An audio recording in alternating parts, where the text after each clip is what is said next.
Department of the Faculty of Business and Communication in the International University. Okay. For your information, our speaker today is not only a dedicated educator, but also, as mentioned just now by Dr. Zaina, a proud alumni of our faculty, which is of course Faculty of Human Ecology. Dr. Cheng has completed his degree in the year 2015 and his master in the year of 2017, and lastly his PhD in the year 2020. And also, he has been recognized with the Graduate on Time Award not only once, but twice during his academic journey in UPM. So let us look forward to the session today and mark down the tips given by Dr. Cheng in crafting your own research proposal later. As he is one of the previous students here and also currently a supervisor, so his tips will kind of cover the perspective of students and also the expectation of supervisor. So it will definitely be useful in writing your proposal later. Okay, so all right, without further ado, please join me in giving a warm welcome to Dr. Cheng. Okay, Dr. Cheng, I will leave the floor to you now. Thank you very much. So let me share my screen first. Are you looking at my screen? Yes, doctor. All right.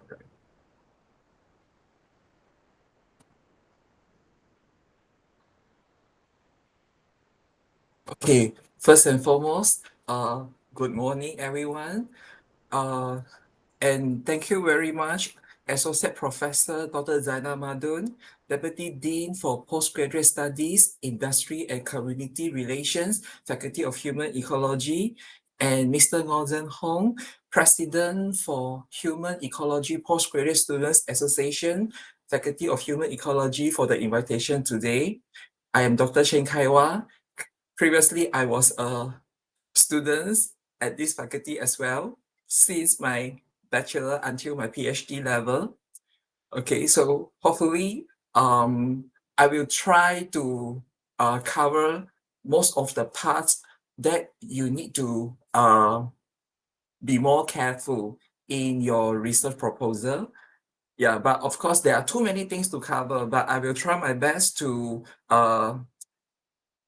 give you some tips as much as I can throughout these 2 hours. Okay, so our talks today is regarding the crafting research proposal, a step-by-step guides. All right. Currently, I am a head of program and senior lecturer at Faculty of Business and Communication in the International University. So this is some of my research background. My research interests are consumer behavior and sustainable consumption. And as I mentioned just now, I graduate in my bachelor's levels in year 2015. I was a Bachelor of Consumer Studies students, and then I further my master level in 2015, and I managed to complete it at 2017. Then I further study again with UPM from 2018 to 2020.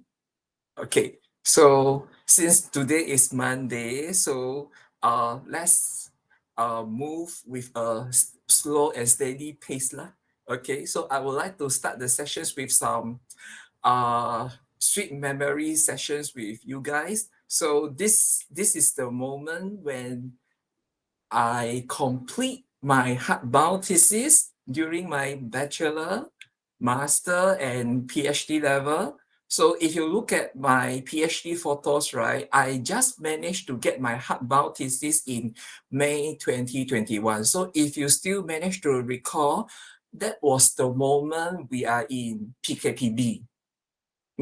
So it is quite hard for us to progress during that moment. But actually, I already finished my Viva in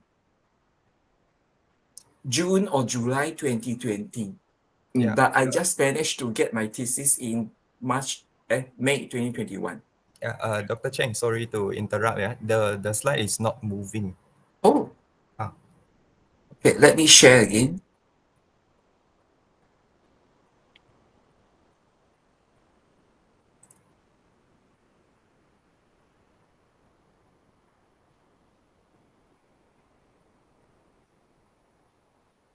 Okay. Please let me know if my slide is not moving again, yeah? Okay, so this is the moment when I received my hardbound thesis in bachelor, master, and PhD level at UPM. Okay, and as what Dr. Zaina and Mr. Zhen Hong mentioned just now, I was one of the GOT recipient during my master level and PhD level. And thankfully, I was the recipient for Best Net Doctor of Philosophy Gold Medal recipient during the convocation in 2022. Yeah, so this is another delay again because of PKP. Okay, so this is the moment we attend the press conference one day before the convocation ceremony with local TV and newspaper reporter.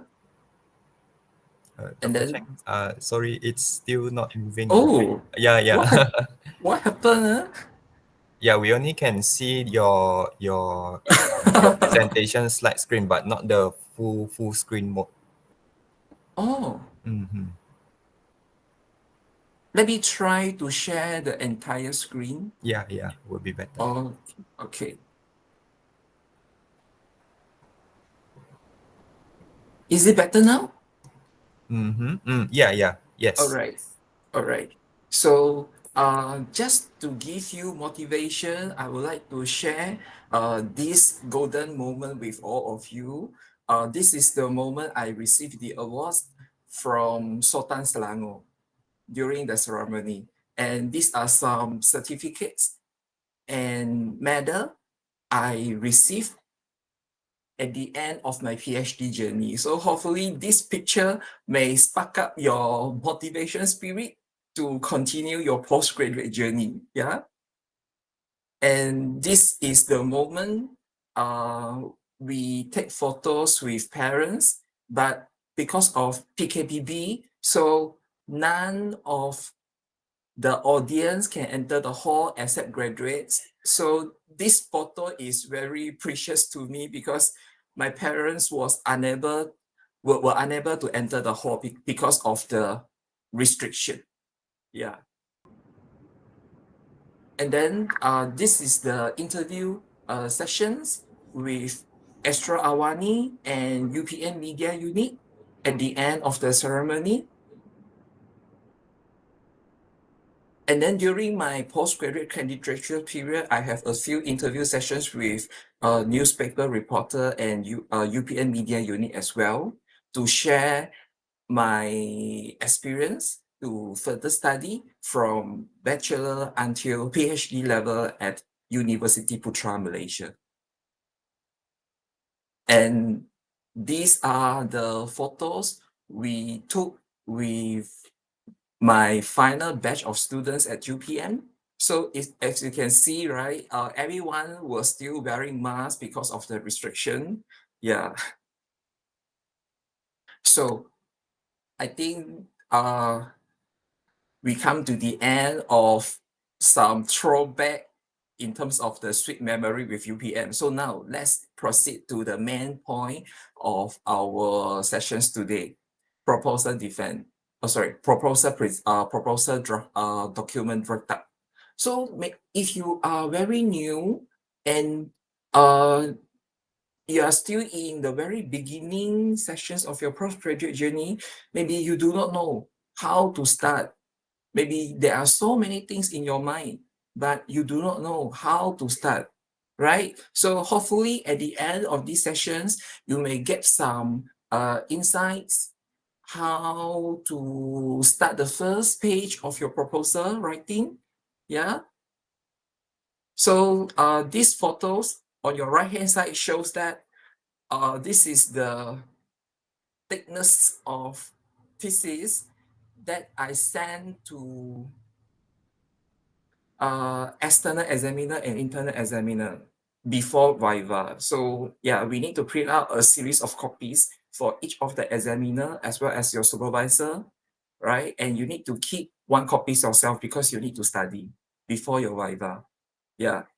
So let's back to the question, how to start. Some some some students says, I haven't started writing because I do not know what I need to do. And then some students say, I haven't started writing because I do not know what are the important content in chapter 1, 2, and 3. And then some students says, I haven't started writing because I haven't finished reading yet. So actually, what is the best point to start writing the first page of your proposal? Yeah, I will tell you later. But first and foremost, okay, we need to understand what is research. I believe all of us, okay, are doing research. So throughout the research process, we will write down introduction, literature review, methodology, result and discussion, and then finally your conclusion, summary, limitation, recommendation for future resource, so on and so forth. So this is all the things that will happen throughout your research process. So actually, what is research? Maybe let's look at the definitions here. Research is about acquiring knowledge and developing understanding, collecting facts, and interpreting them to build out a picture of the world around us. So this is a general definitions for research.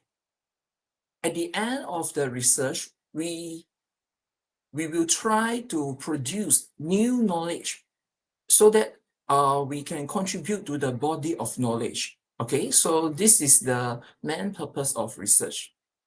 So at the end of the research, of course, the product will be your master thesis or your PhD thesis, and of course, your graduation's requirement, Scopus paper, Web of Science paper, so on and so forth. But your articles publications will comes from your thesis. So what is a thesis? Let's look at the definitions here. A thesis, okay, it is a written work resulting from original research, especially one submitted for a higher degree in a university. Okay, so the original research here refers to you are trying to use new idea, okay, to conduct a new research, right? So at the end of the research, you will produce new knowledge, okay, to the body of knowledge, okay. And then the original here, the terms are original here also refers to this is something new, okay. This is not some repeating work by the former researcher. Okay, this is something new. We can find the new element, okay, the new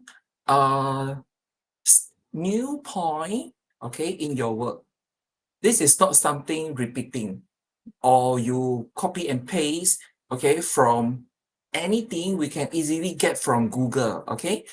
This is what we call as original, okay, so please bear in mind, okay, and you need to make sure your work, okay, is able to fulfill the minimal requirement at master level or PhD level, okay. I believe your supervisor will guide you, okay, what are the requirements at master level and PhD level, okay. This is because if your work is too general, okay, or your work is too common, okay, maybe at the end of your Viva Voce sessions, your result will be downgraded, either from PhD to master or from master to bachelor. So this is not what we want, right? So we need to make sure our work can fulfill the minimum requirement, either master level or PhD level at Universiti Putra Malaysia. All right. So this is the general concept. You should know what is thesis, what is research, and what is a thesis all about, right? So back to our previous question. When do you start writing? Okay.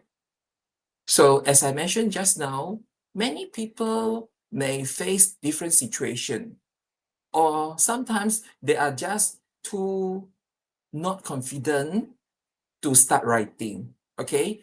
But no matter how, I would like to suggest you, all right, you should have a writing habit every day.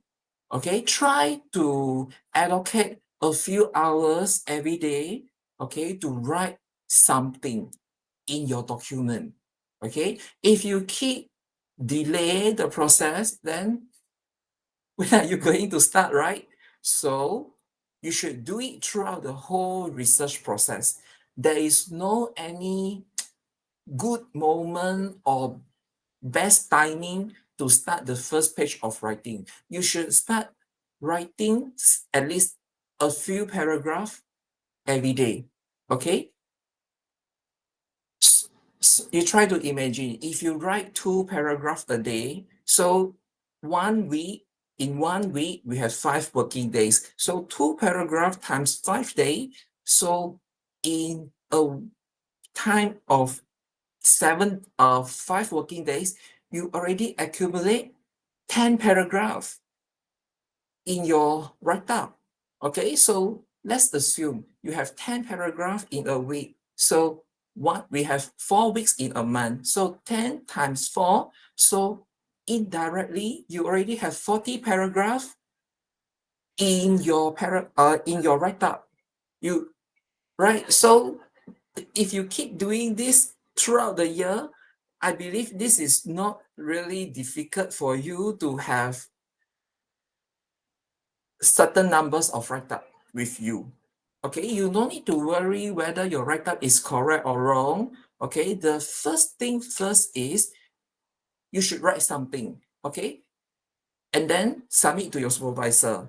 And then at least your supervisor has something to read and correct you if there is something wrong in your write-up. If you do not write anything in a day, so try to imagine after 1 week, after 1 month, how many paragraphs do you have in your write-up, right? So try to have a consistent writing habit, okay? And I think it is not too late for you to start it today, right?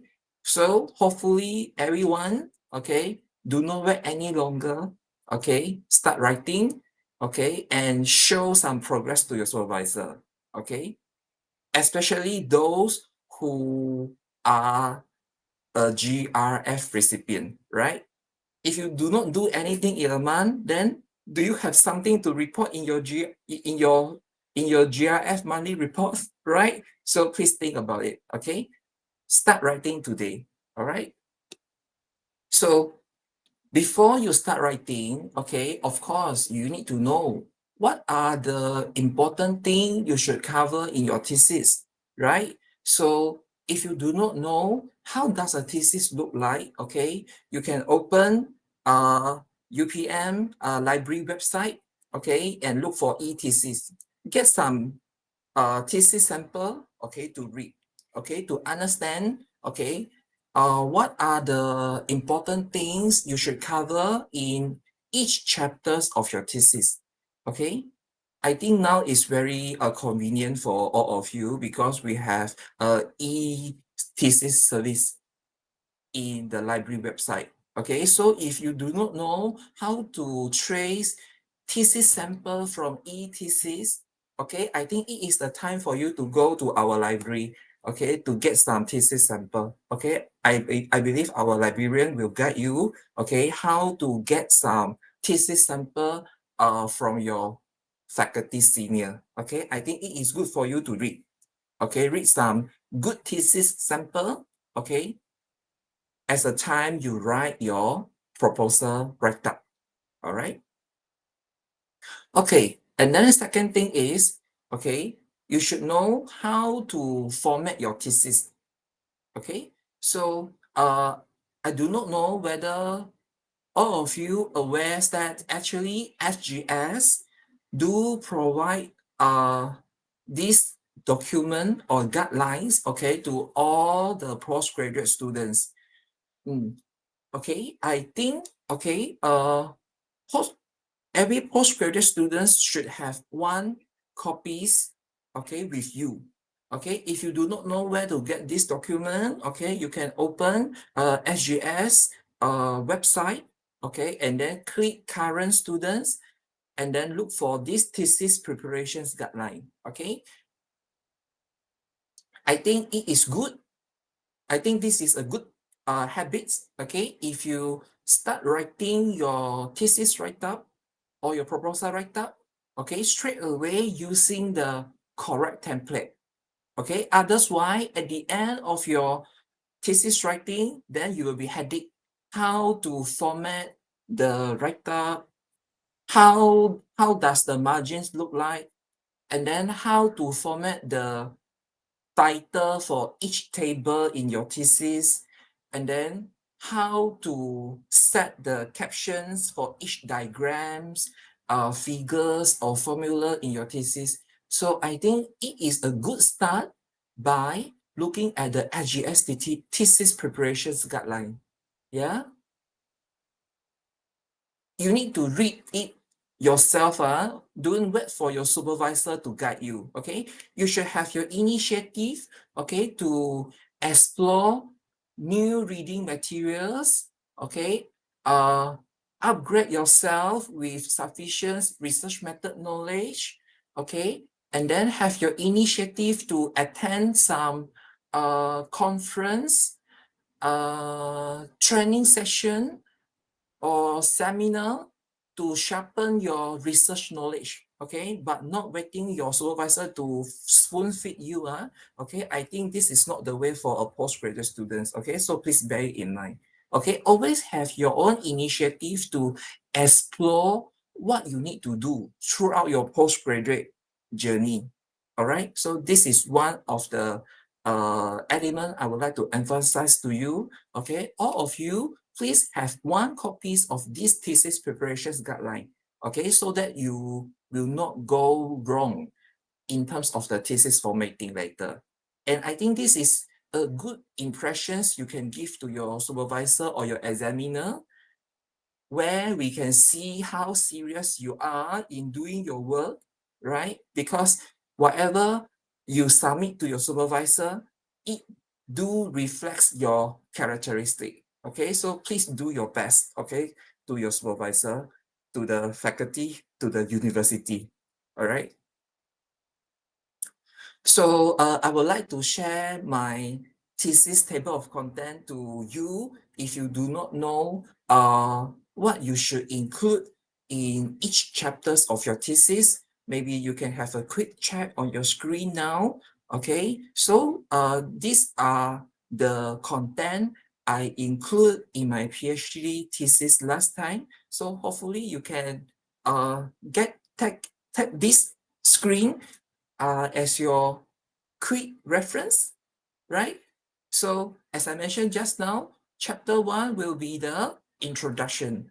So normally under the chapter 1's write-up, we will include research background, okay? Of course, research background, problem statement, and then research question, research objective, okay? And then hypothesis, significance of research, scope and limitation of research, and then definitions of terminology, and then organization of thesis. Okay, this is, for me, this is a common outline of chapter 1. Okay, but once again, okay, every people will have different style in thesis preparation. So no matter what you do, please go back to your supervisor. Okay, your supervisor has the final say.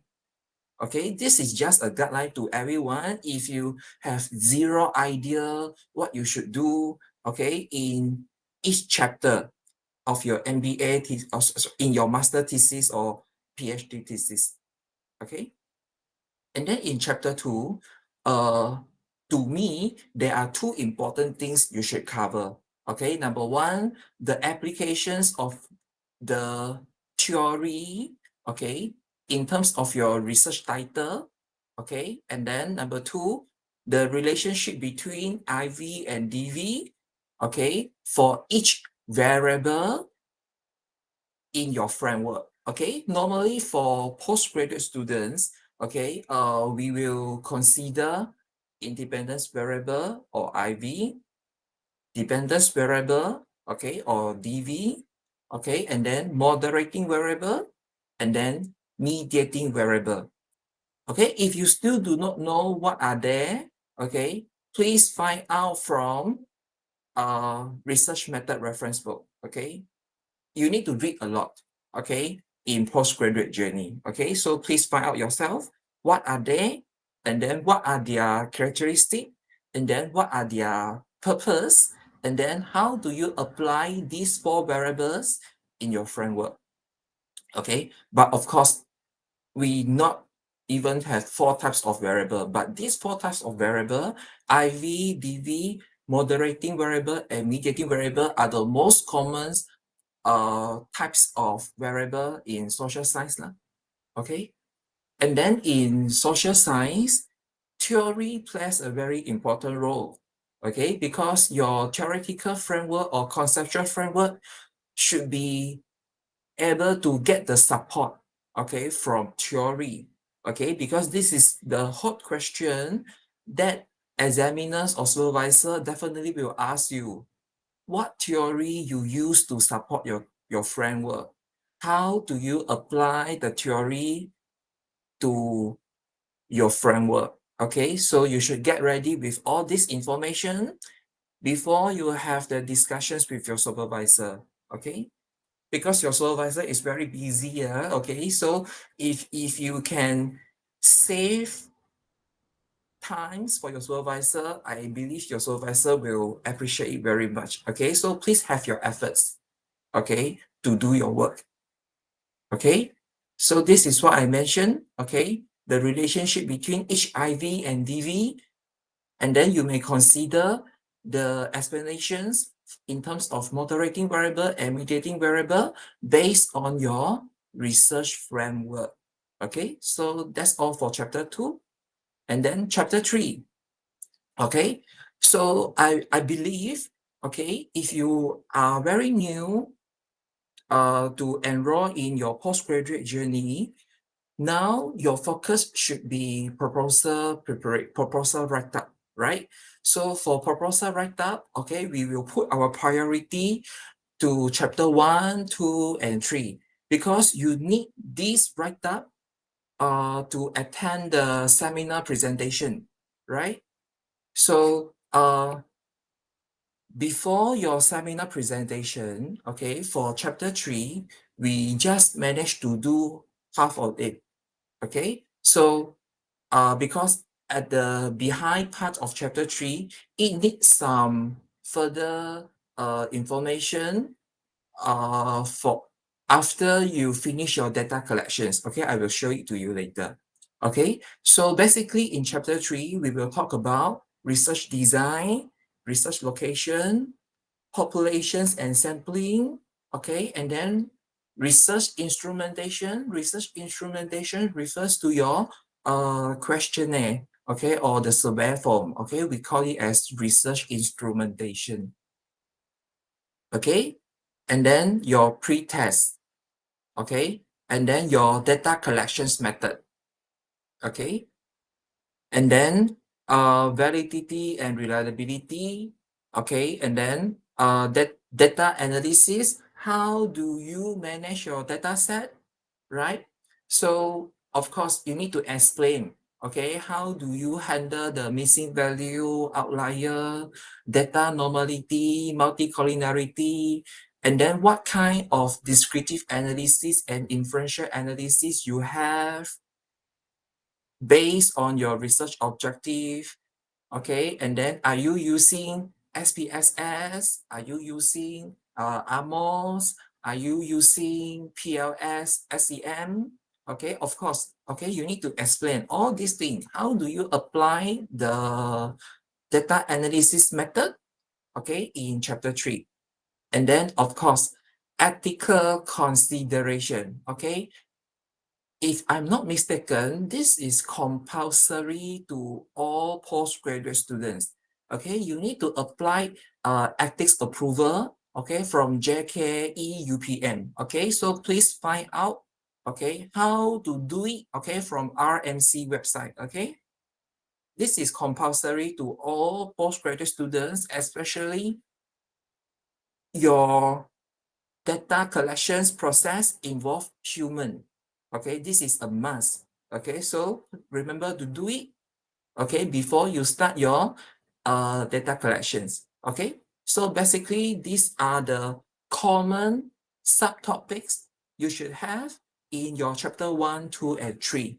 Okay, but once again, okay, I would like to remind you, this is just the common guideline. Okay, whatever you do in your write-up, okay, you should have the approval, okay, from your own supervisor, okay, because different supervisor, different style, okay, different supervisor has different school of thought, okay, so no matter what you do, okay, at the end of the day, your supervisor has the final say, okay, so whatever I share to you today, right, this is just the common guideline, okay, to help you to have a quick start if you do not know what are these 5 chapters all about. Okay, so in chapter 4, of course, okay, result and discussion, hypothesis testing, okay, and then chapter 5 will be the final chapters, summary, implication, recommendation, and conclusion. Okay, and then some students may have 6 chapters or 7 chapters. Okay, it depends on how you discuss with your supervisor. Okay, because some students may split out chapter 2 into 2 parts. Some students may discuss theory in one chapter, and then the relationship between each variable in chapter 3, and then research method in chapter 4, so on and so forth. So it depends on how you design your thesis. Okay, whatever I share it with you in this slide and this slide, this is not 100% rigid. You cannot change anything. Okay, how we design the thesis layout, it depends on how we design the research, okay, of course, your research framework, your research objective, and of course, the approval from your supervisor, okay? And I encourage all of you, okay, start preparing your publication, okay, at the beginning of your postgraduate journey. Okay, don't wait until the very last moment, then only you start submitting your article for review. Okay, because you should know that, okay, article review process takes time. Okay, it is not like we submit the manuscript this week and then we will get the result next week. Okay, this is not as easy as this. Okay, normally if you submit your manuscript to a reputative publisher, okay, it takes up to 3 months to 4 months. This is very common. It is already considered fast if you can get the result in 3 months to 4 months, because some articles, sorry, some publisher may take up to half a year to give you the results, whether your manuscript is accepted or rejected. Okay, so please start doing your publication, okay, at the beginning of your postgraduate journey. It is not necessary for you to wait for the data collections process completed, then only you start writing your first manuscript, okay? Because we have a few types of article, okay? We have review article, we have research article, we have systematic literature review, we have um, bibliometric analysis. Okay, we have so many types of articles format. Okay, so it is not necessary for you to wait until the very last moment. Okay, then only you submit your article for review. Okay, you should bear in mind if you do not fulfill the graduation's requirement before your okay, sorry. If you do not fulfill the graduation requirement, I mean publications, article publication, then you are not allowed to attend convocations, because if you do not fulfill the publications requirement, then I believe you will not receive your SUNET letter. Once you do not receive your SUNET letter, then I don't think you are eligible to attend the convocation ceremony lah. Okay, so you should start planning everything today. Okay, I think it is not too late for you to start planning your postgraduate journey today.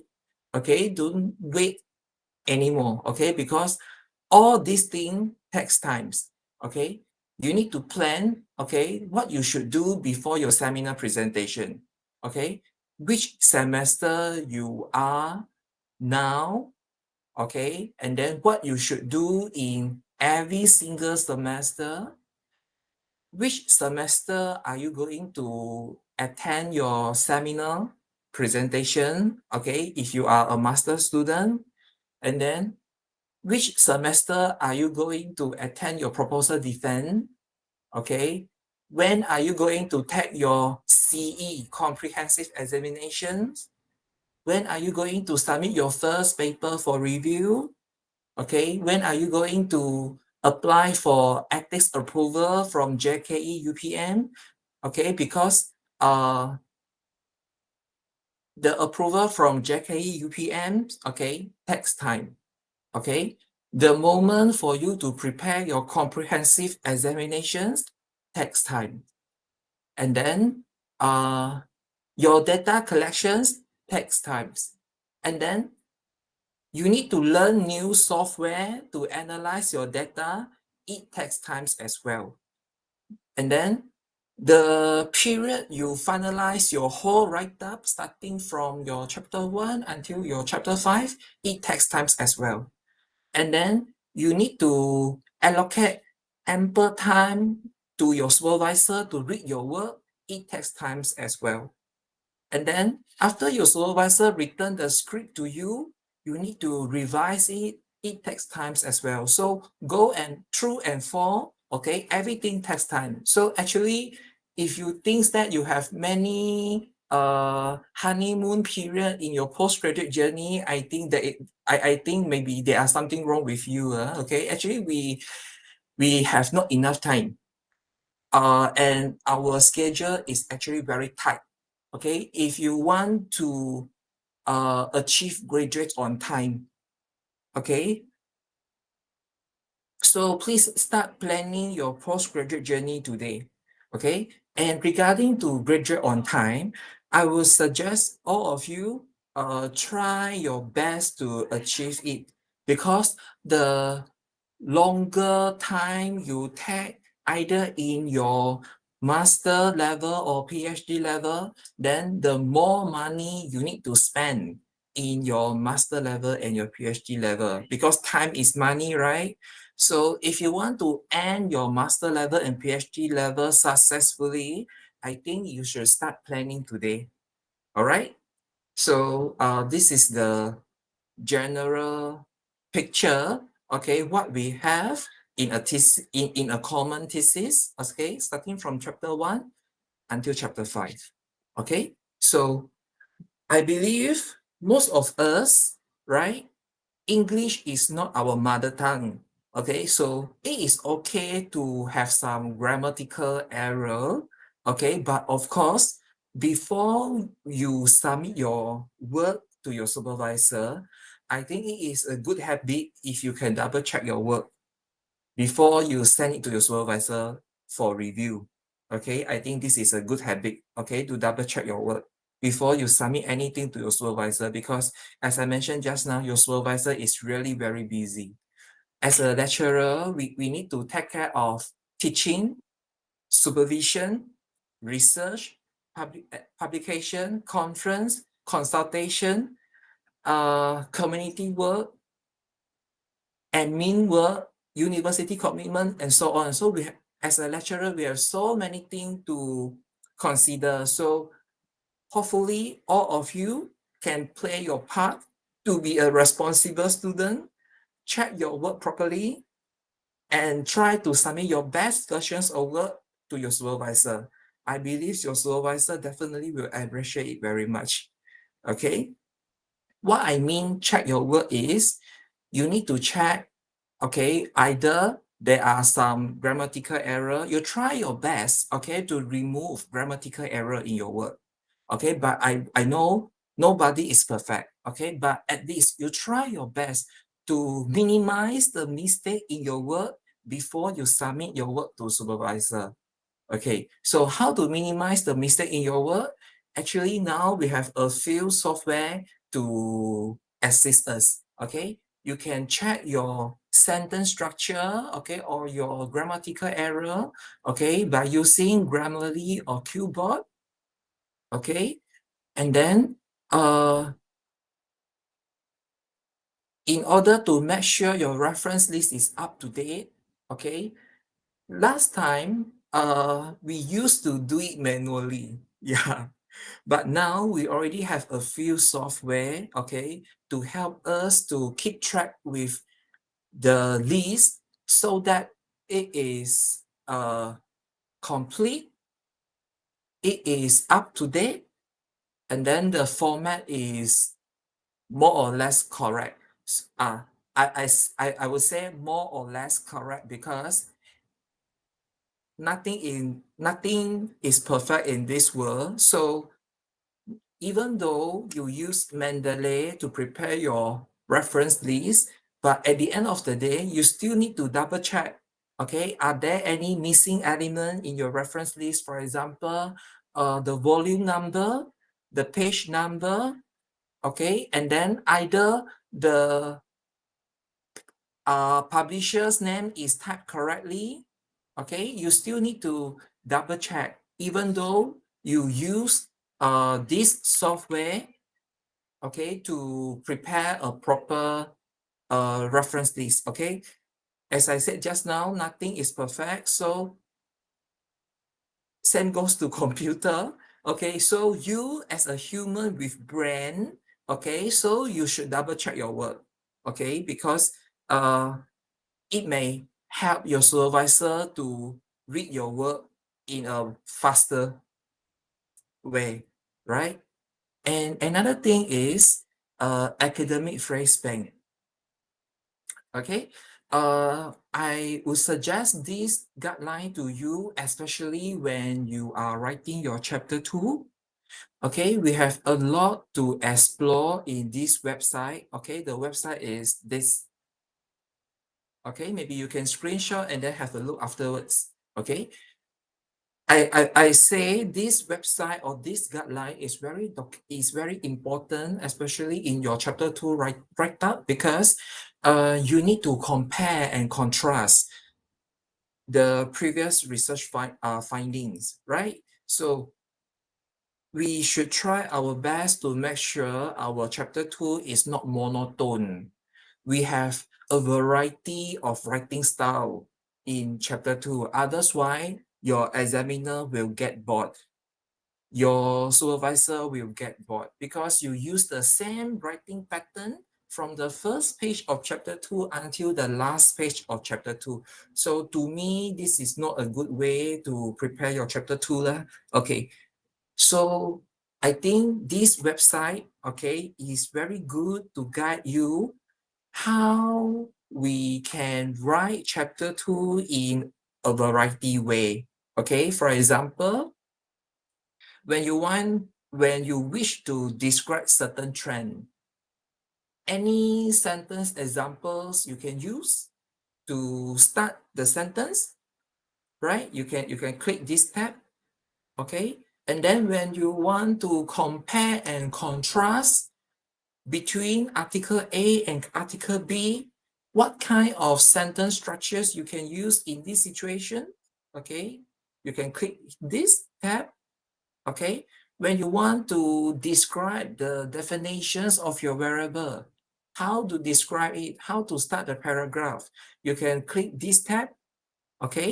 And then any transition terms you can use throughout your write-up, right? You can click this tab to explore more, okay? So I see this website is very useful, especially when you are writing your chapter 2, okay? Maybe you can keep it and explore further later, okay?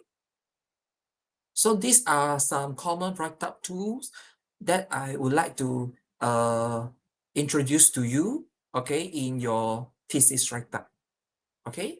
And of course, okay, we need to know some reliable source or reputative source to get your article, okay? Because I believe, okay, input, throughput, and output, okay? If you can have a good quality of input, then the quality of your output shouldn't be a problem.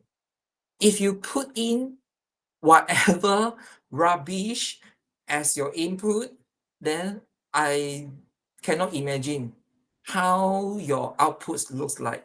So now we need to make sure, okay, whatever we put in into the write-up is something reliable, something which cannot be questionable by the examiner.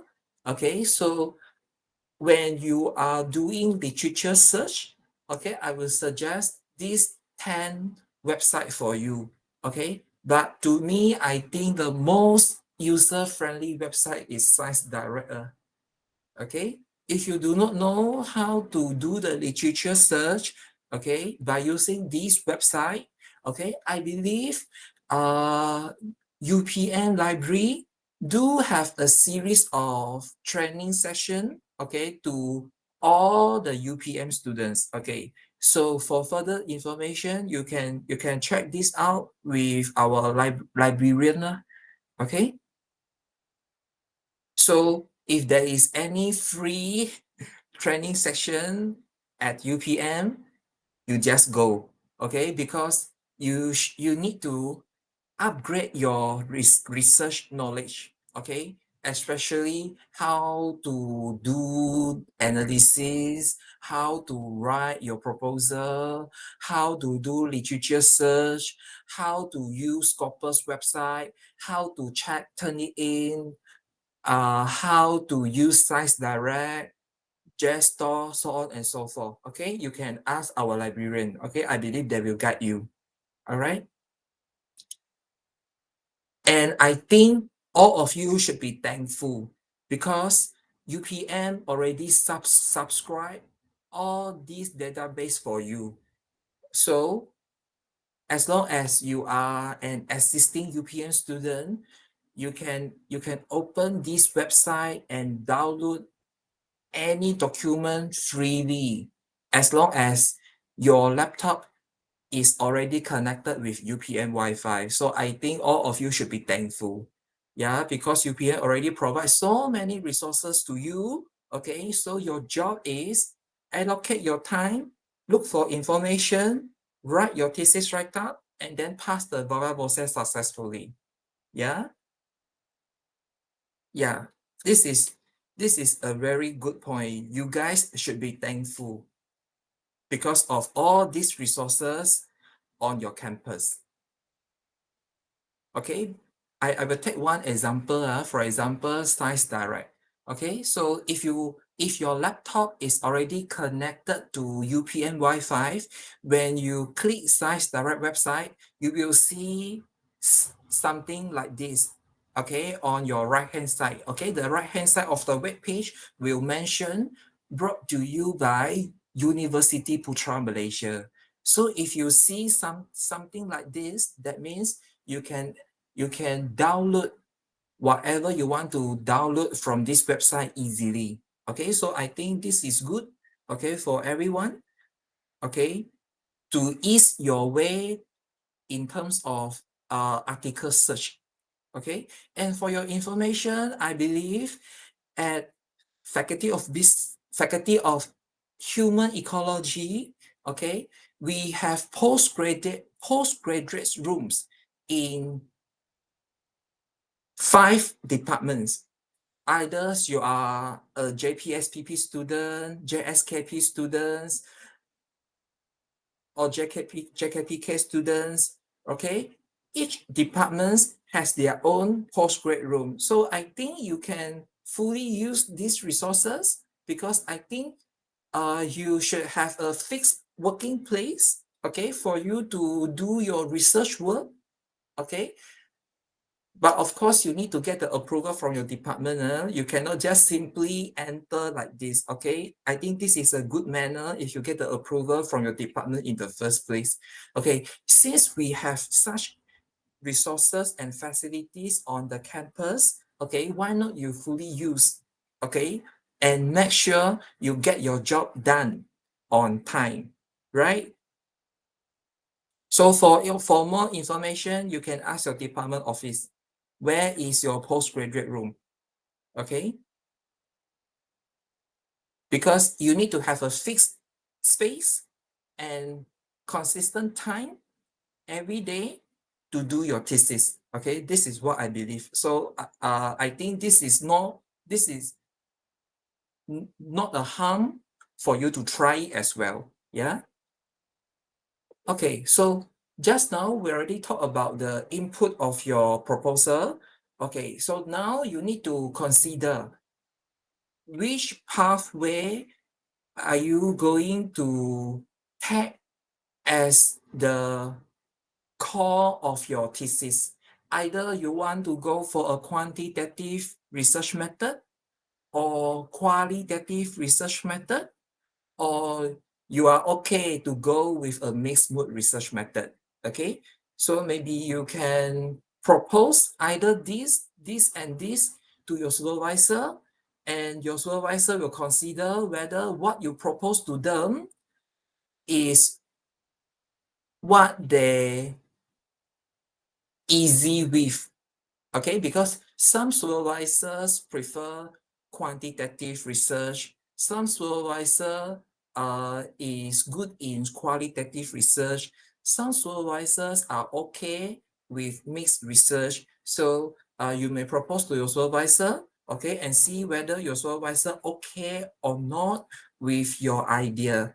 Yeah, so this is the next thing you should consider before you start writing your proposal write-up. Okay, so now, okay, after you already consider either you wish to go for quantitative, qualitative, or mixed mode. Okay, so now we will go to the next segment. How to choose the direction of your thesis. Which scope you would like to explore further in your thesis. Okay, and followed by literature metrics.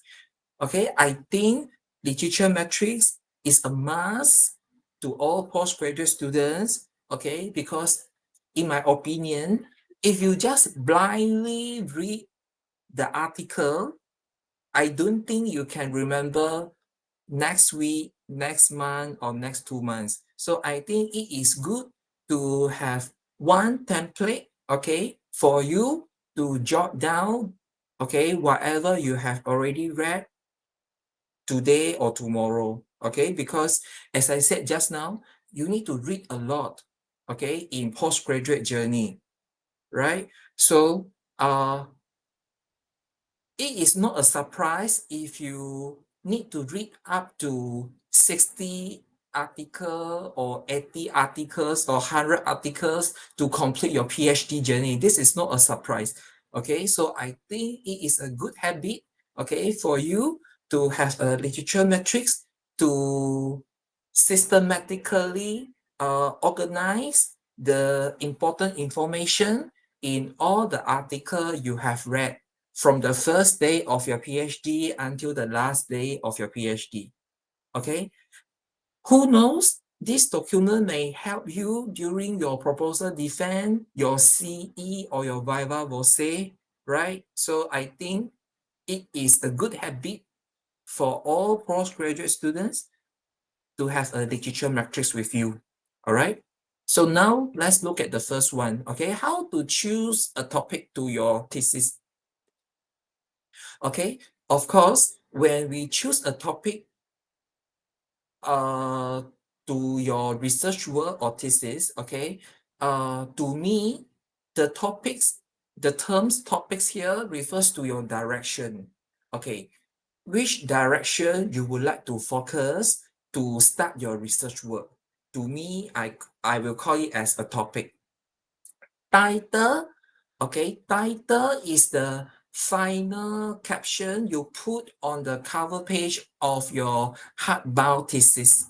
Okay, that is the finalized one. Okay, and I would like to tell you, your thesis title is not static. Yeah, it may change. Okay, based on what you have found at the behind part of your research journey, or it may change after you have done your data analysis process. Okay, so it is not a static one.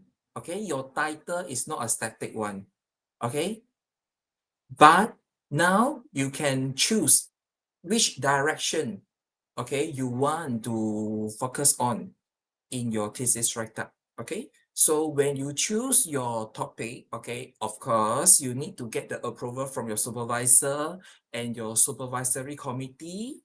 Okay, but before you meet your main supervisor or your supervisory committee, okay, at least you should have something on hand to discuss, right?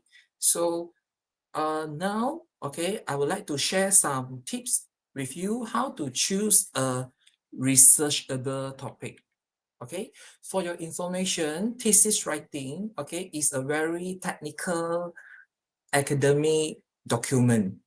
Okay, how to construct your hypothesis, how to construct your research objective, research question, how to construct your chapter 2. Okay, I believe all supervisor will have their boundary line in their mind.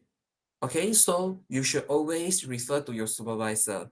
Okay, because to me, thesis writing is a very technical academic document. It is different from your ordinary group assignment, individual assignment, SCL homework, quiz homework.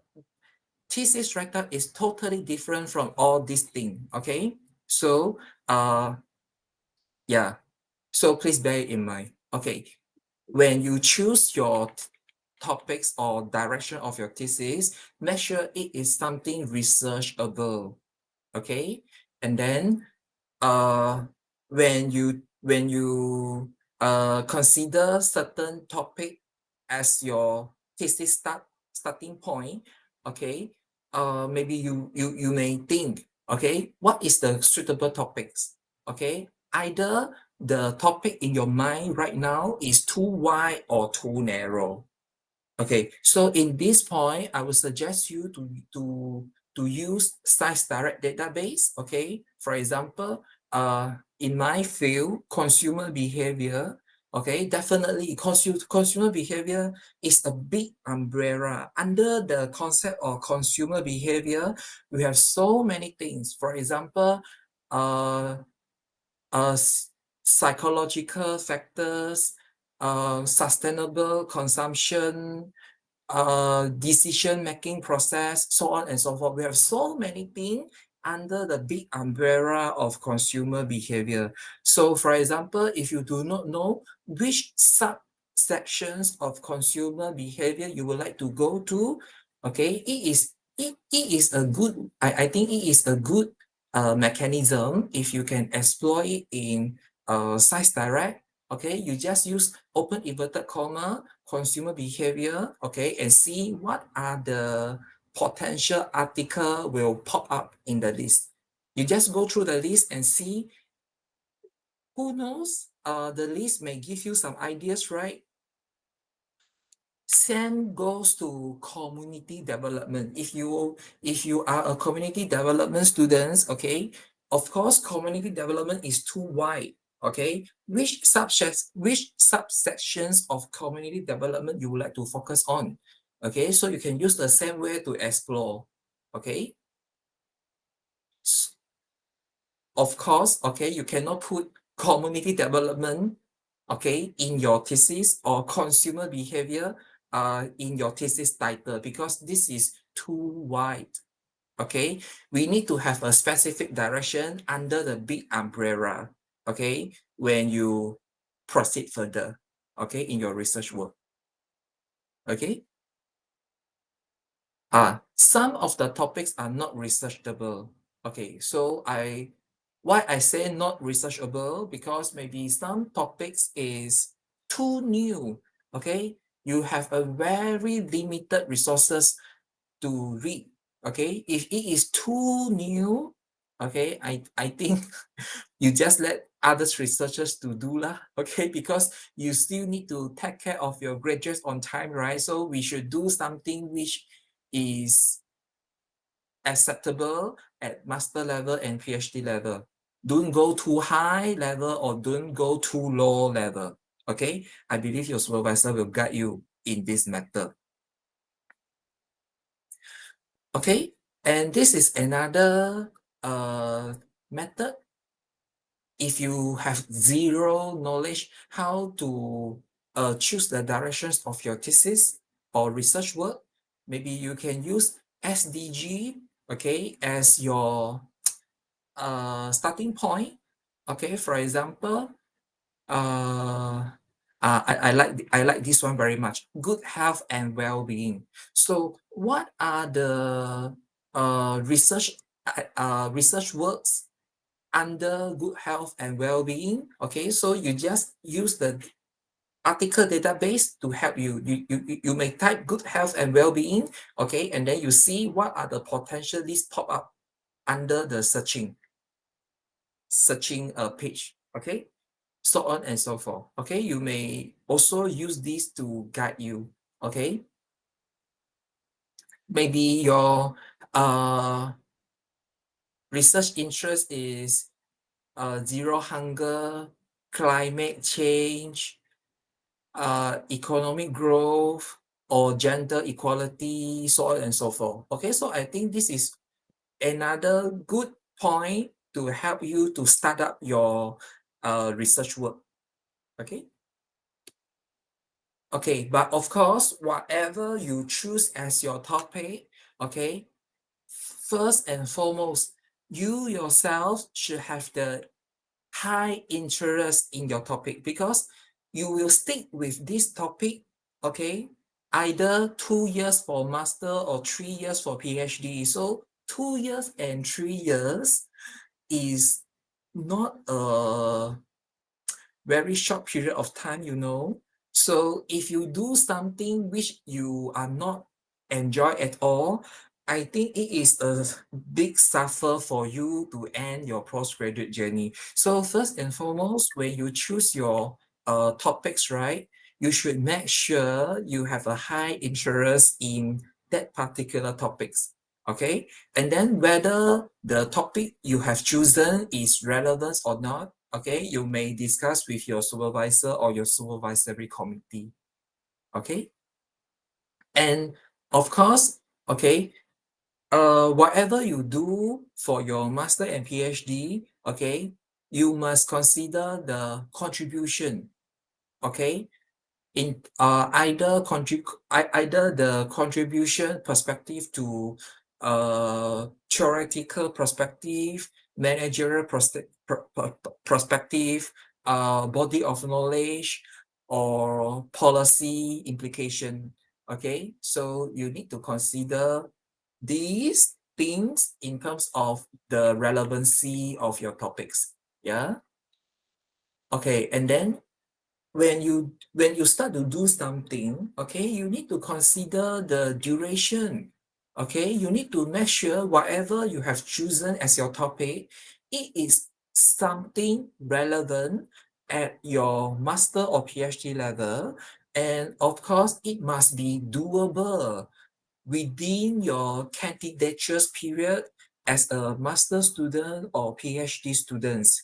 Okay, don't go too high or too low. Okay, just nice. Okay, to fulfill the minimum requirement of your master level and PhD level will be fine. Okay, and then you need to consider, okay, in terms of time, okay, cost and skill. Times refers to how many semester you have in your master level or PhD level. Okay, and then how do you allocate your time to read article, to explore new concept or new knowledge, okay, your writing time, your reading time, and then how frequent you would like to meet with your supervisory committee. Okay, this is number one. Number two, cost. If your research focus is the entire Malaysia, we have 5 zones, okay, in Malaysia: Sabah, Sarawak, North, South, East, and Center. Okay, we have 5 zones in Malaysia. Do you have enough budget for you to travel around the country to do data collection? Okay, this is first thing. Second thing is, if you are doing a physical data collections method, do you have the cost for printing? And then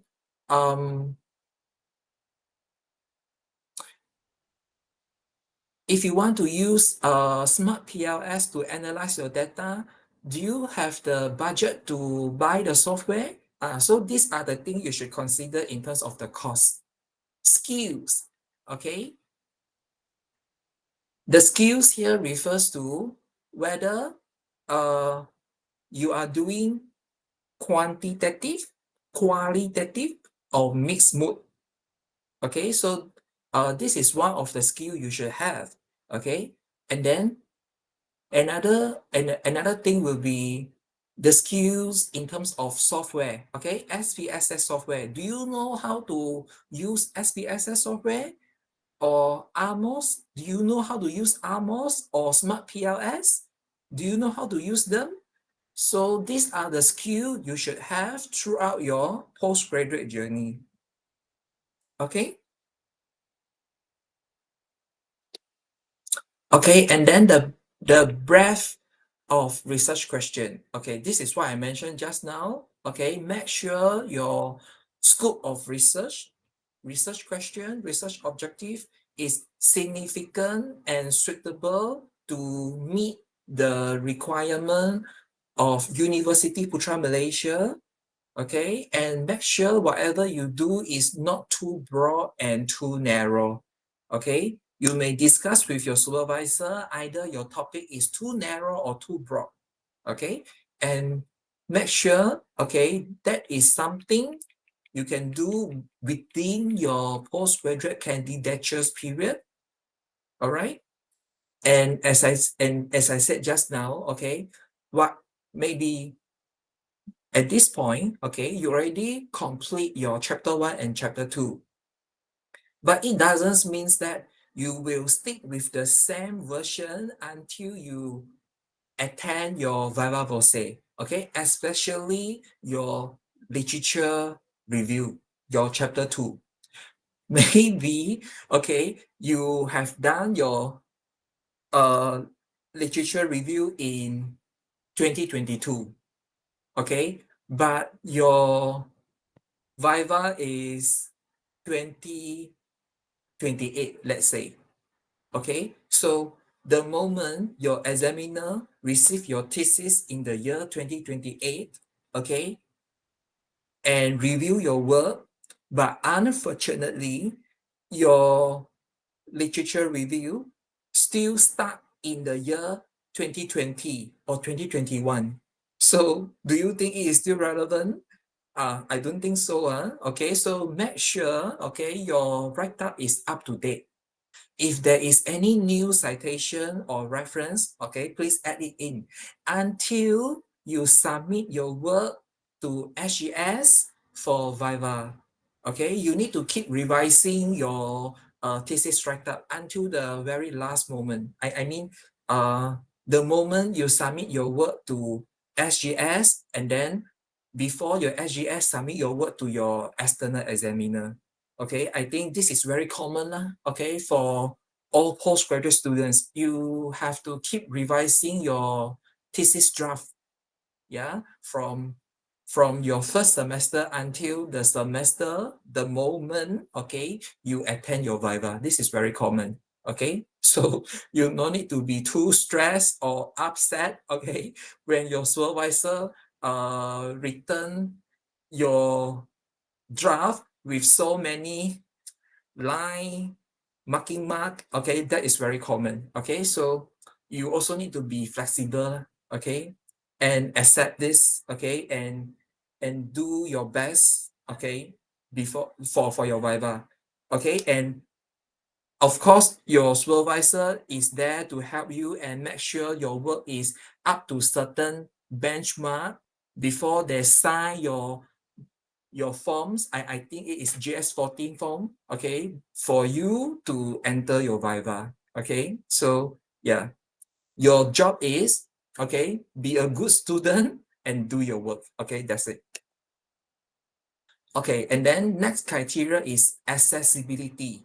Okay, as I mentioned just now, okay, if you want to do something about climate change, okay, do you have the accessibility to get the resources?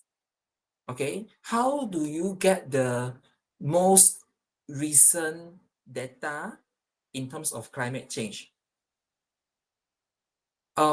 What kind of report you should have to do the work, especially for those who are using secondary data. Okay, so for those who are using secondary data, okay, in the data collections method, of course, database or the annual report is your Bible, okay, throughout your thesis write-up. So you need to make sure, okay, whether you are able to access that kind of database or material to do the work, okay? And then resources, okay? Make sure the topics you have chosen, okay, at least has something for you to read through, okay? Sufficient, okay? Sufficient literature, okay? If you try to do something which has not much information online, or you can get from the people around you, okay, for example, you key in certain keywords, okay, in Scopus website or Science Direct website, but the database only able to produce 2 to 3 output or results to you. So I think it is not a good idea for you to continue with the topics because you have too little resources to continue your entire research work. Try to imagine, is it possible for you to use 2 to 3 articles to write a full thesis? I don't think so. Okay, so please make sure, okay, you have sufficient resources, okay, to do your thesis. Okay, this is very important. But of course, you need to make sure your work is relevant, okay, and is practical, okay, to your master and PhD level at UPM lah. Okay, if your work doesn't meet with the criteria, either master or PhD, so at the end of your Viva session, okay, your result has high possibility to be downgraded. Okay, so please bear it in mind. Make sure your work can meet certain criteria based on your level, master level and PhD level. Okay. So this is the summary, okay, of the checklist how to select a good research topic. Okay, so this is all what I have mentioned to you just now. Okay, number one, make sure your topic can meet the standard at UPM. Okay, either master or PhD level. And then number two, is it something you are really interested? Okay, because if you are doing something that you feel annoyed, something you dislike, something you not interested at all, how are you going to stick with the same thing for 2 years or 3 years, right? So I think this is important as well. And then number three, okay, your research framework, does it able to be to get the support by relevant theory? Okay, and then number two, do you have the necessary research skill how to search for literature or article? Okay, and then do you have the skill to operate SPSS, AMOS, or smart PLS software? Do you know how to do literature review? So these are the research skills you should have as a postgraduate students. Okay, and then next, do you have enough time to do it? The enough times here refers to, do you manage to do that particular topics by 2 years or 3 years? Okay, and then next one, do you have enough budget to complete your work? And then finally, the accessibility. Do you have enough article or enough reading material for you to complete the whole thesis? Okay, so these are the things you should consider. Okay, and of course, okay, your research question and research objective, whether they are okay in terms of your research scope, okay, and then at the end of your thesis or research work, does it able to produce new knowledge to the body, to country, to society, community, or academia? Okay, so these are the things you should consider, okay, when you choose your research topic. Okay, and this is the literature matrix template I used during my PhD time. So this is what I described to you just now, literature matrix.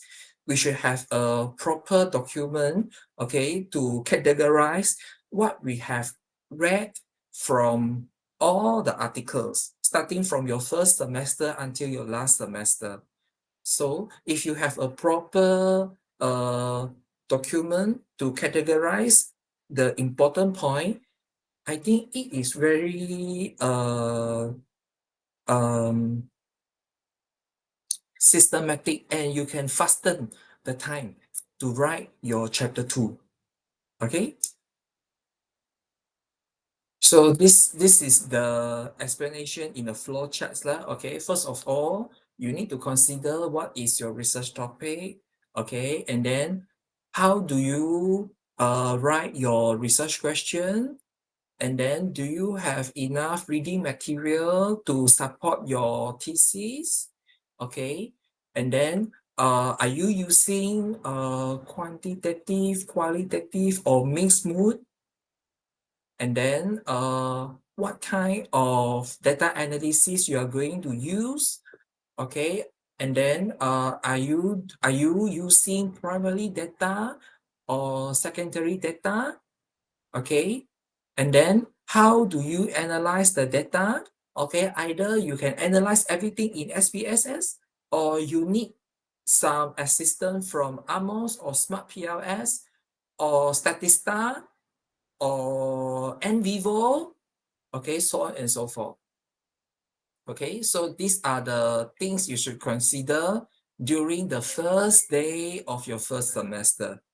Okay, so now let's look at what are the important criteria in research background. Okay, so research background is the first subtopic under your chapter 1, introduction.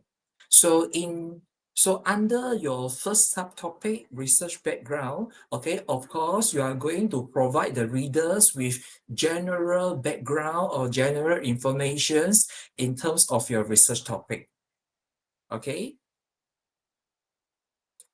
And then you will also explain the problem statement of each of your variable, okay, based on your research framework, okay, and then followed by your research question, research objective, definitions of terminology, significance of research, so on and so forth, okay?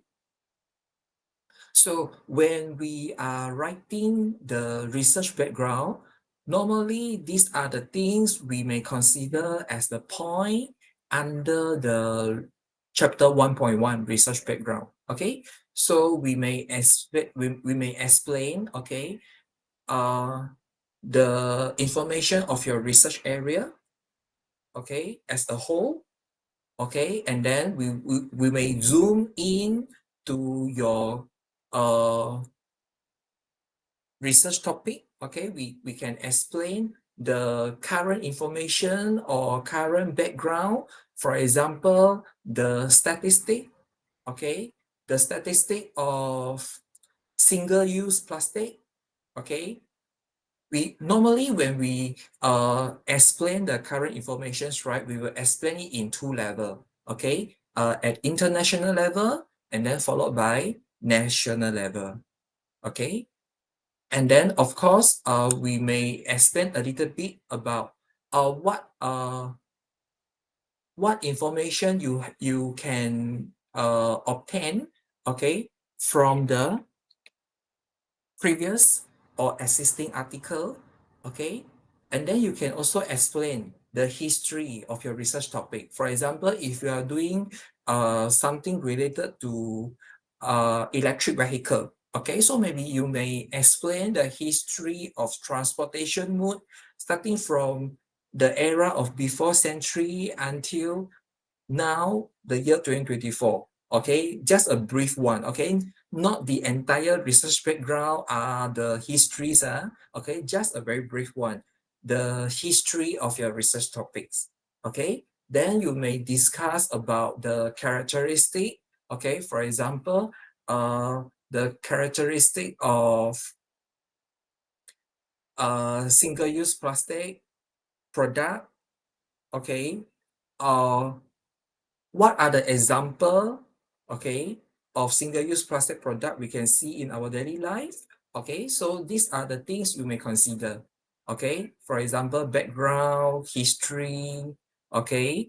And then these chapters, okay, will be followed by research question, problem statement, okay, and then followed by research question, research objective, so on and so forth. So you can see that actually your entire chapter 1 is able to link from the subtopic until the second subtopic and then further link to the subsequent subtopic. Every subtopic should be able to link among each other, okay? So you can provide a good reading experience for your examiner as well, okay? Because the moment you let the examiner feel annoyed, then I think you already come to the end of your viva, okay? So you need to make sure that your work is something easy to understand, easy to read. That is why I say you need to make sure each of your subtopic are able to link among each other, okay? So that's why when we prepare the content of research background, normally we will start with the broad area and then we will zoom down to your specific research area, okay? So you can remember this diagram when you prepare your research background, okay? Always start with the big picture and then we will zoom in until our current research topic, okay? And then the next subtopic, of course, research problem. To me, this subtopic is very important because this is the subtopic where your examiner or your supervisor, okay, focus on, okay, because one of the main G's of research is what kind of problems you are going to solve. Okay, for example, last time, okay, my PhD thesis is about solid waste management. Okay, it is something about solid waste management issues lah. Okay, so you need to explain what is the big problem, okay, behind solid waste segregations at source. What are the big problem we can observe in our daily life? And then of course you need to have the support from article. Okay, you need to find the point, okay, to support you, okay, in order to ensure that whatever explanation you put in your thesis is relevant. Okay, because citation is important. Okay, so as I said just now, you need to prepare research problems based on each of the variable. Okay, and all the explanation you prepare should be cited. Okay, so if certain discussion or argument is already cited, so most probably the sentence or the explanation is not questionable by your examiner. Okay, so we will also explain the gap, okay, under research problems. Okay, for example, you have 5 IV, 1 moderating variable, 1 mediating variable, and 1 DV based on your research framework. So you may prepare your paragraph accordingly based on the variable in your framework, okay, and then find out what is the problem or issue, okay, of your first IB, second IB, so on and so forth. Okay, try to arrange it nicely according to the sequence of variable in your research framework, okay, so that your examiner or your supervisor can easily trace this paragraph explain the research issue or the gap for IV1, and then the next paragraph is regards to second IB, so on and so forth. Okay, so it may help your examiner or your supervisor understand your write-up much more better. Okay, so gap is important. Okay, we have many types of research gaps. Either it is policy gaps, it is knowledge gaps, it is methodological gaps, or it is geographical gaps, or it is knowledge gaps, right? So we have many types of research gaps to consider, okay, when we write the research problem. Okay, so these are another thing you may consider, okay, when you write your proposal, okay. And of course, you need to make sure, okay, you are using new knowledge, okay, to write your proposal or thesis, okay. We do not expect you have any copy paste work, okay, in your thesis, okay, so please bear in mind, okay. Make sure you always use new idea, okay, to conduct new research activity. So hopefully at the end of the day, you manage to produce new knowledge, okay, to the body of to the academia or body of knowledge. All right. Okay, so these are the key component, okay, of problem statements, okay? You need to explain why your topic is so important, okay? Why it is a must for us to understand your topic, okay? And then the problem issue of each variable, okay? So this segment will help you to confirm, okay, the research scope, okay, and your research objective and research questions, okay? So to me, problem statement is a very, very important subtopic in chapter 1, okay? Because your examiner or your supervisor definitely would like to know, okay, after you choose this topic, okay, what kind of issue you would like to solve, okay? Because if there is nothing to solve at the end of this thesis, then that means there is no point for you to conduct that particular research, because the main objective for us to conduct a research is to solve the problem, to upgrade the quality of life of human being, so that we can improve the human well-being in the future, okay? So this is why you need to make sure, okay, you are very understand what kind of big issue behind your topic, okay? What kind of big issue or what problem behind your topic? I think this is very important, okay, for you to figure out during your first semester, okay? So this is what I mentioned just now, okay? Why does this research need to be conducted? Okay, what is the main problem or main issue behind your topic? Okay, and then is there any variable, does it worth for us, okay, to conduct this research? So it depends on what kind of problem or what kind of issue are you going to solve, all right? So this is the summary, okay, of what I have already explained to you just now.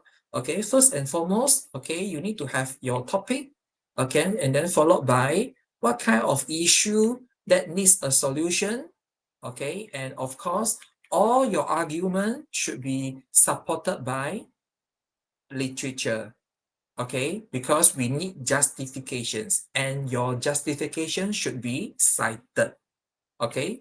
So cited from reliable articles, okay? So that it will lead to further discussion at the subsequent subtopics of your thesis, okay?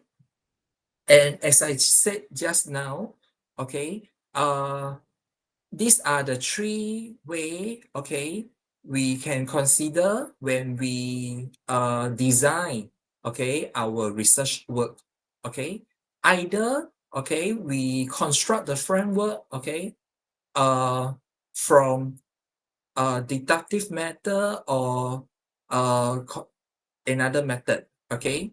As I said just now, since you are a social science student, okay, so theory play a very important role, okay, in your research framework, okay?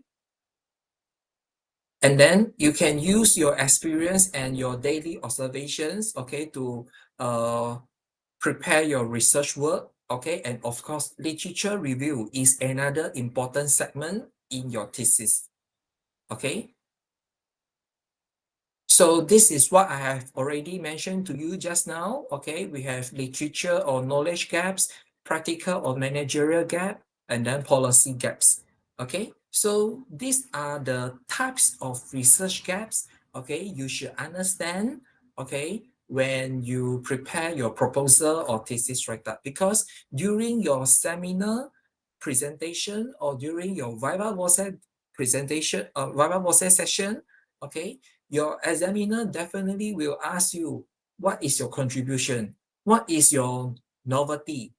What is your contribution to the body of knowledge? What is your research gaps, right? So these are the things should be in your fingertips lah, okay, before you attend a seminar presentation or even your comprehensive examination or finally your viva voce, all right?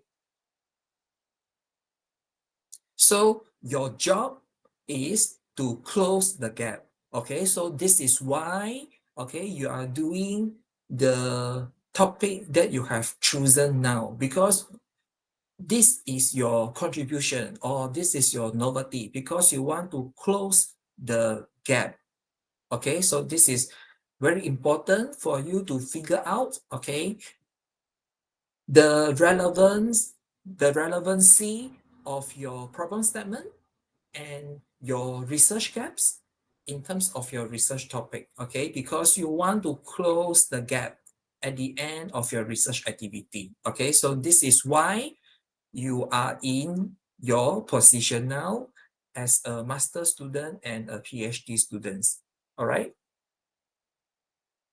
So this is what I mentioned just now. Actually, hypothesis development comes from your research framework, okay? And then your research framework should be supported by theory, okay? But actually, we have two ways, okay, to construct the research framework. Either we are using a deductive approach or we are using an inductive approach, okay? Inductive approach means you start with identify the potential theory, okay, and then it will produce your research framework. So after you have your research framework, you have your hypothesis, and then you will plan your data collections based on your hypothesis statement, okay, and then of course, at the end of your data collection, it will be followed by your uh, data analysis, or we call it as discussion and finding. And then at the end of your hypothesis testing, we will determine whether your hypothesis is rejected or failed to be rejected, okay? And then you will give recommendation whether there are any space for you to amend the structures of the variable. Okay, so if you are using this way of logical thinking, that means you are constructing your research framework or you are writing your thesis by using deductive approach. But if you are using the another way, for example, in inductive approach, okay, that means you are going to start with your research activity with research questions first, and then you can see the procedure here is upside down as compared with deductive approach lah. Okay, so you can see the colors here. I think this diagram is very interesting for you to differentiate between deductive approach and inductive approach when you construct your research framework. Okay, so you can choose either one. But I think to me, the more easy way is deductive approach. Okay, because at the end of the day, you still need to ensure whether your research framework is able to get the support from theory or not. Okay, because this is another question that examiner will definitely ask you in terms of the applications of theory, okay, into your current research framework. Okay, so I suggest deductive approach rather than inductive approach. But once again, it back to your main supervisor, okay, because different supervisor has different school of thought. Okay, so please discuss with your supervisor. Okay, and then next one, literature review. Okay, literature review is actually a chapter for you to tell a story to your examiner, so your examiner can detect your understanding level, okay, in terms of your research topic. Okay, and if you see the title of chapter 2, literature review. Okay, literature, the terms literature refers to the reading material. Okay, for example, the article, okay, uh, government report, minister press conference, okay, or any news report from mainstream TV station, for example, TV1, TV2, okay, any news reported from mainstream newspaper, for example, Berita Harian, okay, The Star, News Straight Time, okay, but not the information from online media, for example, Malaysia Kini, Malaysia Gazette, or Kini TV.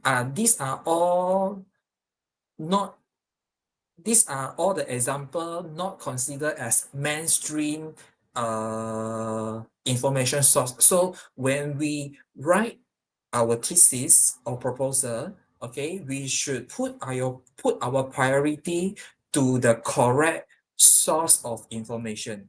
Okay, we need to make sure the source of information is reputable or reliable. Okay, so normally when we consider the reading material, okay, we will consider the articles from Scopus Index or Web of Science Index rather than Google Scholar lah. Okay, and then government official report, okay, ministry annual report, because maybe we need some statistic to reflect the current picture of your research topic.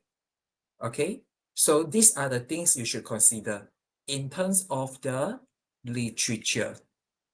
Okay, so when we look for certain information, normally we will not look for the information using Wikipedia.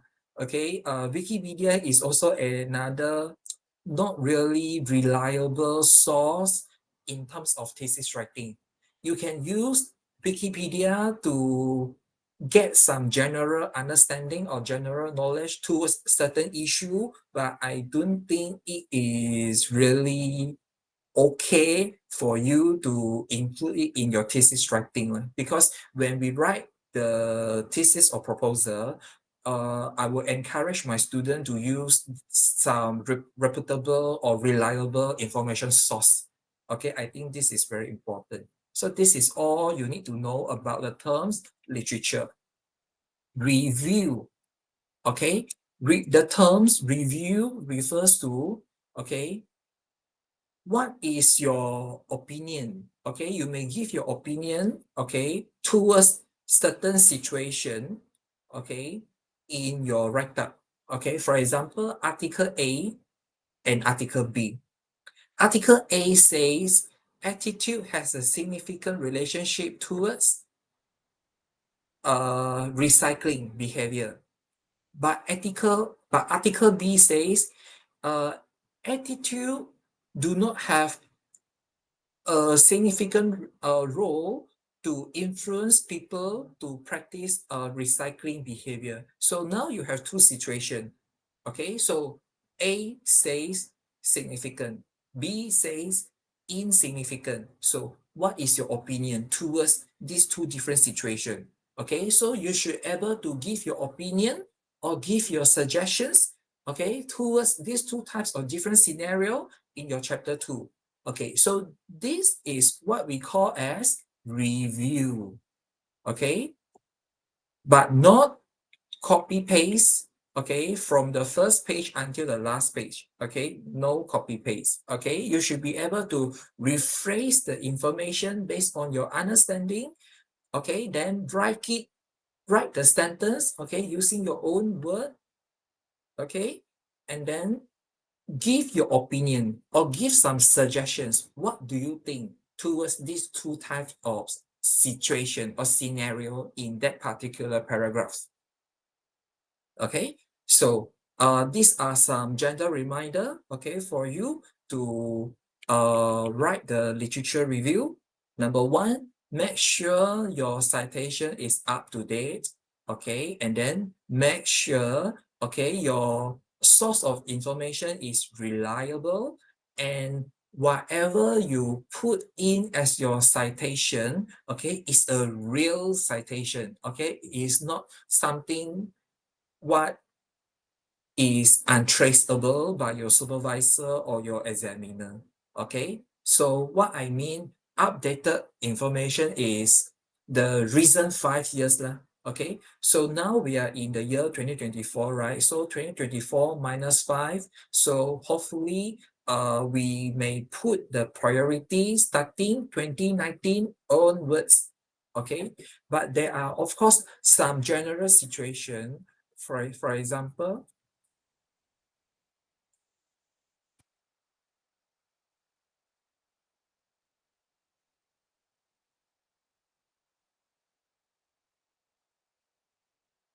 okay, for example, there are some general situation. For example, if you want to include some citations in terms of theory, okay, when you want to explain the history of theory, of course, okay, it is unable for you to ensure the citation starting from 2019 onwards, okay, because some of the theory may be created in the year 1909 or 1910, okay, so this is special case, okay, and then maybe you are using some formula, okay, to calculate your sampling size, okay, so of course, we cannot ensure the formula is something created after 2019. So these are the two special case. You are allowed to use all citation. But rather than these two special case, I would suggest you to focus on the publication starting 2019 onwards. Okay, so on and so forth. Because we are now in the year 2024, right? And then do not list or summarize, okay, the literature findings or result. Okay, this is the common mistake by postgraduate students. Many students, right, when they prepare chapter 2, they will just report authors A agree that so and so. Author B also agree with author A so and so. And then author C also have the same opinion with author A and author B. I think this is not a correct way to prepare chapter 2 lah.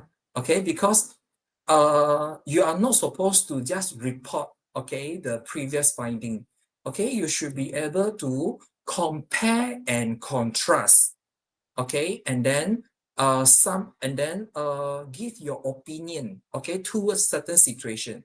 If you just report what does article A says, or articles B says, or article C says, I think this is not we call review, okay, because you should be able to review the situation, okay, based on your write-up in chapter 2.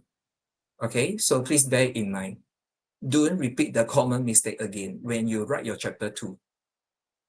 And then remember to use transition in the correct place. Okay, it doesn't mean that you must have the transition terms in every single paragraph. No, you just use the transitions at the correct place. Okay, when you prepare your proposal. Okay, so these are the general reminder for you when you prepare chapter 2. Okay, and let me to do a small promotion here.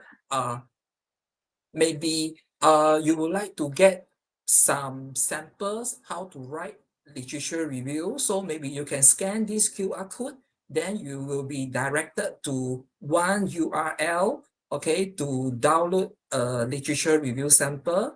Okay, as you see on your screen now, this is my this is one of my publications in terms of literature review, right? I managed to publish this in Web of Science. So I think this is a good example for all postgraduate students since this paper is accepted in Web of Science. Yeah, so maybe you can tag these articles as your sample how to prepare your chapter 2. Okay, so you just scan the QR code and then you should be able to download the articles lah. Okay, since you need to find some new idea to prepare your chapter 2, right? Maybe this can be one of your guideline in writing your chapter 2. Okay, this is a paper in Web of Science. Okay, and then I would like to talk about quantitative research. Okay, so we will explain how we design your research work. Okay, and then where is your research location? Who is your targeted respondent? And then how do you construct your instrumentation? Okay, and then how do you collect the data? And then how do you analyze the data by using what software? Okay, and then how do you handle the data set? How do you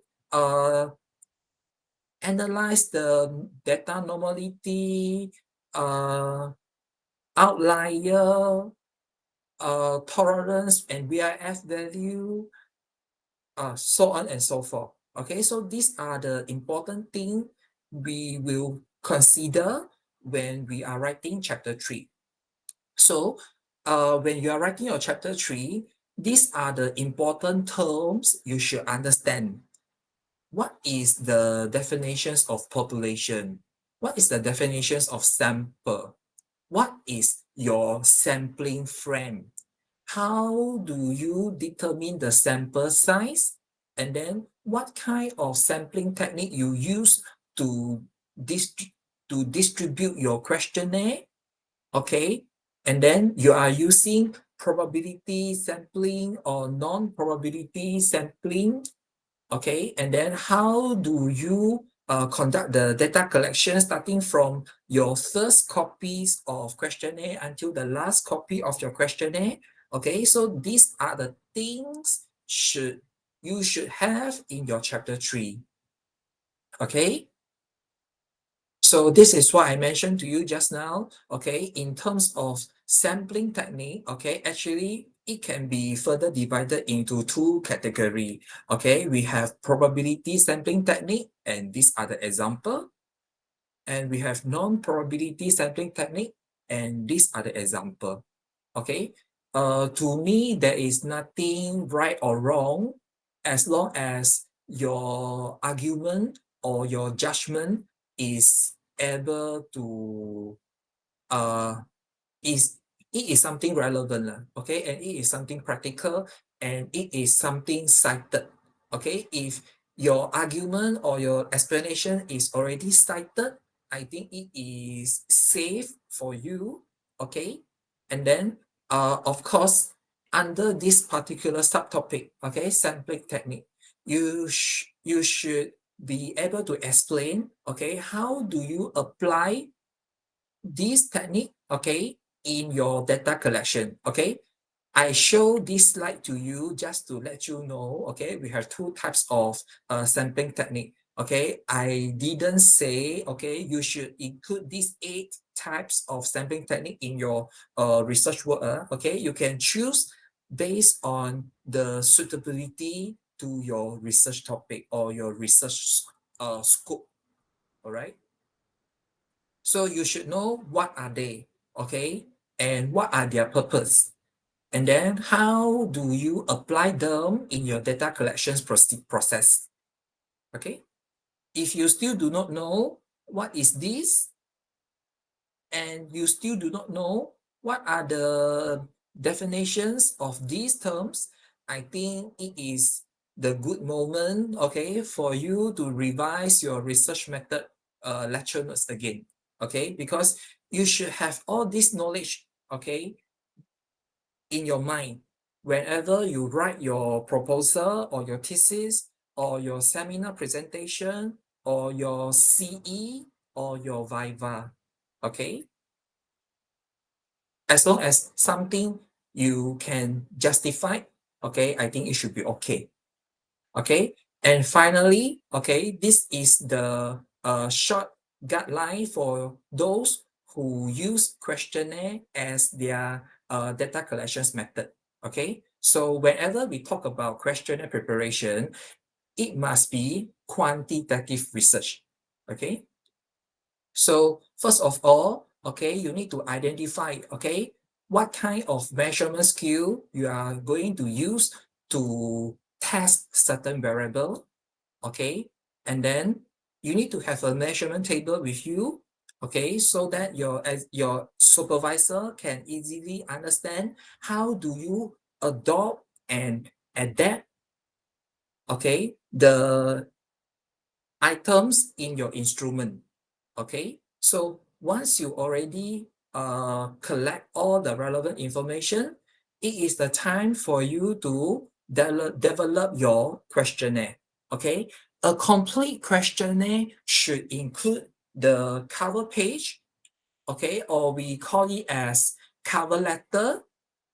Okay, so in a cover letter, we will explain to the respondent what is the research all about, okay, and then how long do they need to complete the questionnaire, and then you need to explain their participation in this survey is in a voluntary basis, okay, and then their identity is kept anonymous, and then their response are confidential solely for academic purposes, okay, and then you express your appreciation to those who are willing to complete the questionnaire for you. Okay, so these are the important things you should have under the cover letter. Okay, and then of course, after you develop your complete questionnaire, it should undergo pre-test. Okay, once the indicator are all okay at the end of the pretest, then you may distribute your questionnaire to a number of respondents based on your sample size. And then at the end of your data collection, then we will proceed to data analysis and of course, report finding in chapter 4 and 5. Okay, so hopefully this is a short guidelines to those who are conducting a quantitative research. Okay, so I think that's all from me. Thank you very much. So hopefully you learn something throughout these sessions, but I know this topic is very broad and it is impossible for me to cover everything in 2 hours. So I already try my best to convey what I think is important to you. So hopefully you may have a smooth proposal defense, comprehensive examination session, and viva. Thank you. Okay, thank you, Dr. Cheng. Yeah, it's a very, very detailed and deep, deep session from Dr. Cheng. I believe Dr. Cheng have pretty much covered everything, in terms of proposal in this session. Okay, all right. So yeah, with that, due to the time, I think we should close this session soon. Right, and but before that, please make sure that you fill in the attendance in the chat box. Okay, so we could give you the certificate for participation later lah. All right, and before we end our session, may I have a photo session with Dr. Cheng? Yeah. Okay. Fabi, could you help with the photo yeah, photo taking?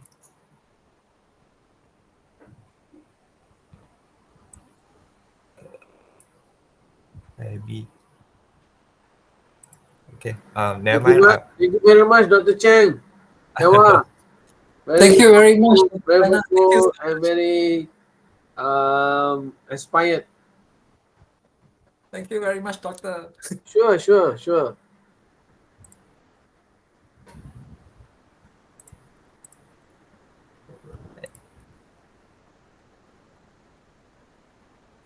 Yeah. Let's take a photo together lah.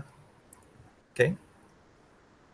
Okay. All right. Ready? 1, 2, 3. Okay. One more. 1, 2, 3. Okay. All right. Yeah. Thank you. Thank you very much, Dr. Cheng. And then, yeah, with that, it's time to officially close this session lah. And before that, I would like to wish a big thank you to each and every one of you for being here today. And yeah, your presence has truly made this event a success, and we are grateful for your participation throughout the day lah. Okay. So I would also like to thank our remarkable speaker today, Dr. Cheng Kaiwa, for sharing his insights with us. And we are deeply appreciative for your time and dedication, for making out the time to join this. Okay. Lastly, I would also like to thank my association committees as well as the staff of Faculty of Human Ecology, Dr. Zainal and Ms. Shafika for helping to set this up. Okay, thank you very much lah. And thank you for your participation and engagement. And we look forward for more enriching sessions in the future. Okay, right. Yeah. Yeah, Well, and thank have you a all. wonderful day. Please take care. Yeah, thank you. Thank you. Okay. Thank you So very I much, leave Dr. first. Zainal. Sure, sure, Dr. Kaiwa. Thank you, Zehong. Congrats, Zehong and all the committee member. Yeah, thank So I you. leave first here. Okay, thank you. Okay, okay, no problem. Yeah, Dr. And thank Cheng. you, Miss Shafika. Thank you, Miss Shafika, for helping to conduct this lot. And thank you, Zhen Hong. Yeah, no problem. Dr. Cheng, there's a question from the chat box. One question. Do you mind answering? Yeah, just Yeah, one sure. question. Okay, from Mr. Rohita Lianich. Yeah. Okay, conceptual framework should be included in chapter 2 or chapter 3. Normally and again, it depends on how we design the thesis. Some people, but most of us will explain conceptual framework in chapter 2. But there are also some cases they will split chapter 2 into two different chapters. One chapter for theory framework, and then another chapter for the relationship between each variable in your framework. There are some people doing in this way as well, but it is not a wrong if you combine everything in chapter 2. It is okay. Okay, all If right. you So, if you really have too many things to describe for your framework or your theory, then of course you may split into two. But if you think that it is just enough, just enough to meet the benchmark, I will suggest you to combine theory and variable into one solid chapters lah. okay, okay. Right. I believe after your presentation here today, they will have many things to write lah. Okay, okay. Yeah. Thank you very much lah, Dr. Cheng, for today. Okay, and yeah, hope you have a wonderful day and good lunch later. Okay, I will see you next time lah. Okay, thank Okay, you so much, Doctor. Really, thank you thank you very very much. much. Bye bye. Okay, bye. And thank you, Miss Shafika. Bye bye. Okay, bye. Thank you, Dr. Chang. Bye Long time no bye. see.